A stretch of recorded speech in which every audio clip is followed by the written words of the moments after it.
नमस्कार, प्रणाम। मैं राम समाधिया।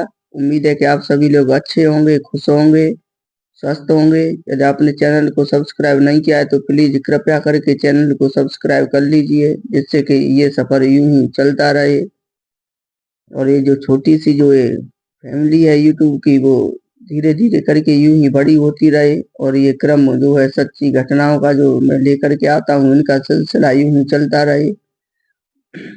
उदयन 17 दिसंबर 2016 को एक पोस्ट करता है, जिसमें लिखता है, आकांक्षा मेरी जिंदगी है, किसी ने उसे पिन भी चुभोया तो मैं उसके दिल को तलवार से चीर दूंगा। इस पोस्ट में आकांक्षा के साथ उसकी तस्वीर भी है और इसके बाद में वो एक और पोस्ट करता है, जिसमें वो लिखता है कि इस बात पर कोई शक नहीं है कि उसने मुझे पूरी तरह से बदल दिया है, मुझे अच्छा इंसान बनाया। मैं सिर्फ एक नियम फॉलो करता हूँ, आकांक्षा के दोस्त मेरे दोस्त हैं और उसके दुश्मन मेरे दुश्मन हैं। अब उदयन के इन पोस्ट से कोई अंदाजा भी नहीं लगा सकता कि वो जिसे अपनी जान बता रहा है, वो उसकी जान ले भी सकता है। हाँ, ये सच है, उदयन ने आकांक्षा को हमसफ़र तो बनाया, मगर उससे कभी मोहब्बत नहीं की।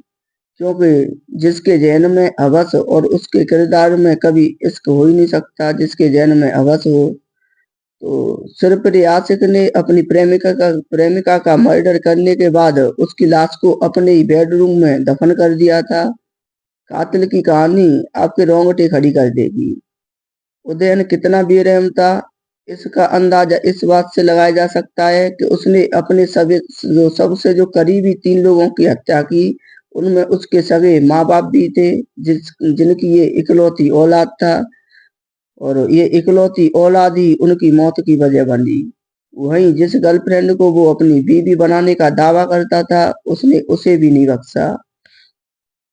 पश्चिम बंगाल के बांकुरा की रहने वाली आकांक्षा उर्फ श्वेता बहुत ही खूबसूरत थी। वह बहुत ही मिलनसार लड़की थी। उसी साल यानी 2007 में उसकी मुलाकात सोशल मीडिया के जरिए उदयन नाम के लड़के से हुई। दोनों की दोस्ती कब प्यार में बदल गई, दोनों को पता ही नहीं चला। सोशल मीडिया से शुरू हुआ ये रिश्ता मुलाकातों में और लंबी-लंबी बातचीत में कब बदल गया, यह क्रम 7 साल तक ऐसे ही चलता रहा। ऐसा लग रहा था कि मानो आकांक्षा उदयन के प्यार में पागल हो गई हो और वह उसे किसी भी कीमत पर खोना नहीं चाहती थी। इसलिए उन्होंने अपनी जिंदगी का एक बड़ा फैसला लिया। 2016 को जून महीने में उस साल वो अपने परिवार से यह कह कर के सीधे भोपाल उदयन के पास आ गई कि उसे नौकरी मिल गई है। वहाँ वो साकेत नगर में उदयन के साथ में रहने लगी, लेकिन इस दौरान उसने अपने परिवार को बताया कि वह अमेरिका में काम कर रही है। उसकी बात से परिवार वाले बहुत खुश थे।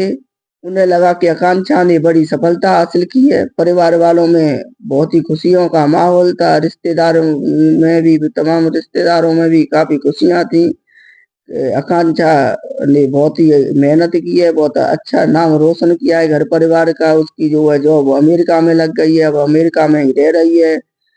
लेकिन इसके आकांक्षा के परिवार वालों को इस बात का अंदाजा भी नहीं था कि उनकी बेटी के साथ में क्या होने वाला है।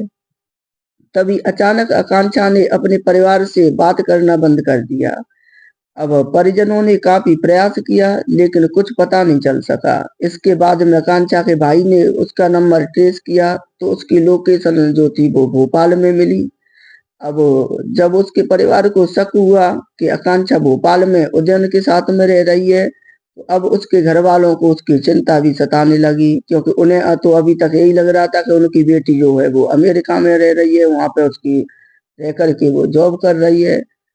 जब परिवार वाले हताश हो गए और उन्हें अपनी बेटी का कोई पता नहीं चल सका, तो उन्होंने थाने जाकर के कांचा की गुमशुदगी की रिपोर्ट दर्ज कराई और पुलिस वाले भी गंभीरता को समझ रहे थे। तो बांकुरा पुलिस टीम तुरंत भोपाल आई, लेकिन उन्हें कुछ मिला नहीं। फिर भोपाल पुलिस की मदद ली गई और जांच आगे बढ़ी तो पूरे मामले का सनसनीखेज खुलासा हुआ। जांच के दौरान पुलिस को पता चला कि उदयन ने अपनी प्रेमिका का जो आकांक्षा जिसका नाम था उसकी हत्या कर दी है और उसके शव को जो है अपने बेडरूम में, घर के ही जो बेडरूम था उसमें ही दफन दफन कर दिया था, अपने ही बेडरूम में। अब ऊपर से फ्लोरिंग कर दी गई थी। और फिर बाद में उसकी निशानदेही पर पुलिस ने शव के जो अवशेष बरामद किए थे, क्योंकि शव तो बचा नहीं, लेकिन जो हड्डियों के ढांचे के जो उसका जो वो अवशेष बरामद हुए थे। तो बांकुड़ा पुलिस ने 30 अप्रैल 2017 को आरोपी उदयन के खिलाफ जो है केस में जो है 600 पन्नों की चार्जशीट पेश की। 19 गवाहों के बयान और तमाम सबूतों के आधार पर कोर्ट ने उसे दोषी पाया और उम्र कैद की सजा सुनाई। लेकिन इसी जांच में पता चला कि उदयन न सिर्फ अपनी प्रेमिका का हत्यारा है, बल्कि उसने 2010 में अपने ही माता पिता की भी बेरहमी से हत्या कर दी थी और उनके शव भी घर के बगीचे में दफना दिए थे। बता दें, आरोपी उदयन ने 13 साल पहले इंद्राणी, जो उसका माँ इंद्राणी थी, और पिता वीरेंद्र दास, उनकी गला दबा करके हत्या कर दी थी। फिर उनके शवों को सेप्टिक टैंक के नाम पर गड्ढा खोद करके उसमें दफना दिया था। शुरुआत में पुलिस को भी लगा था कि यह मामला सिर्फ आकांक्षा की हत्या तक ही सीमित है, लेकिन जब उससे उनके माता पिता के बारे में पूछा गया तो वह ठीक से कुछ जवाब नहीं दे पाया।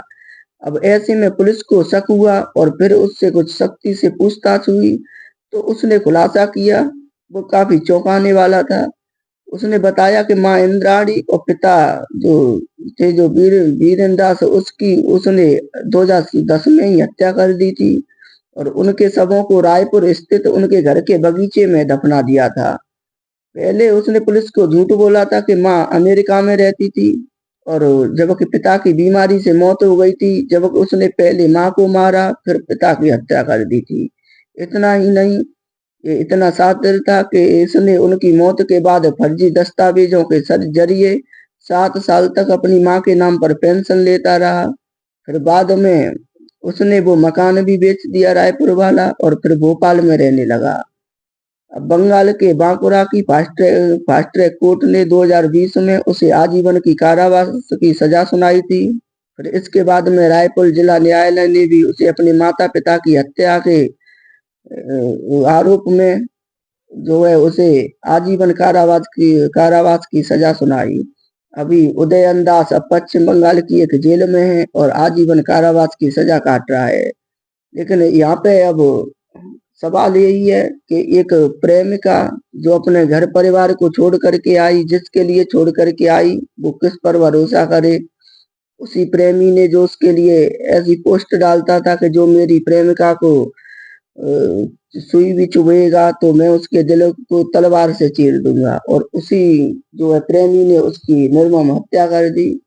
और या फिर वो माँ बाप, वो किस पर भरोसा करें जिनकी वो इकलौती औलाद थी और जिन्हें कहीं ना कहीं अपने बुढ़ापे का जो सहारा कहते हैं, उन्हें जिस बेटे को उनके आखिरी वक्त में जिस गले में उनके मुंह में जो पानी की बूंद है या खाने का जो निवाला डालना चाहिए था, उसी बेटे ने अपने माँ बाप का जो है गला दबा करके उनकी हत्या कर दी। खैर, कहानी बड़ी दर्दनाक थी, लेकिन सच है। तो अब जो भी है सो है। खैर, इसीलिए आप सभी लोग सचेत रहें, सुरक्षित रहें, अपनों के साथ रहें, मिलजुल करके रहें। फिर से मिलते हैं किसी एक और सच्ची क्राइम की घटना के साथ में। जय हिंद, जय भारत।